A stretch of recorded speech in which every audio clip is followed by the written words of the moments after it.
சாப்பிட்றத வச்சு ஒரு மனிதனை பற்றி சொல்ல முடியும். பரோட்டாவுக்கு சால்னா ஊற்றினால் அதில் ஒரு சின்ன துண்டு கூட கிடைக்காதா என்று பார்த்தால் அவன் மதுரைக்காரனாம். பரோட்டாவுக்கு பரோட்டா வைத்தவுடன் எனக்கு அப்பளம் கொண்டு வா என்று கேட்டால் அவர் மலையாள தேசத்துக்கு இவங்க எல்லாத்துக்குமே அவங்களுக்கு அப்பளம் வேணும்.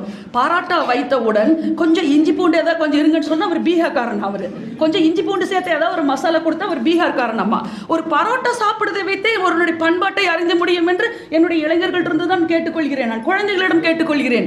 கடைசியாக ஒன்று சொன்ன பாருங்க, பரோட்டாவை சொன்னையும் கொஞ்சம் சட்னி கிடைக்குமான்னு கேட்குற பாருங்க. அவன் கண்டிப்பாக கோயம்புத்தூர்காரன் தான். ஏன்னா அவனுக்கு எல்லாத்துக்குமே சட்னி வேணும்னு சொல்கிறான். பார்த்தீங்களா, பரோட்டாவுக்கு சட்னி வைக்கிறது. என்னுடைய அன்பர்களே, நண்பர்களே, நீங்கள் உங்கள் எல்லாத்துக்கும் நான் சொல்றது, உங்கள் உணவு பழக்கம் பரோட்டா நம்மளது இல்லை.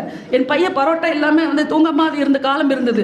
ஒரே ஒரு நாள் அவனிடம் போய் சொன்னேன், இந்த பரோட்டா நீ சாப்பிட்ற பார்த்தா புரோட்டாம் வாங்காதே சில பேர், இதை நீ சாப்பிட்றது எப்படி இருக்கிறது தெரியுமா, ஒரு லாரி டயரை பீத்து தின்பதை போல் இருக்குன்னு. அதில்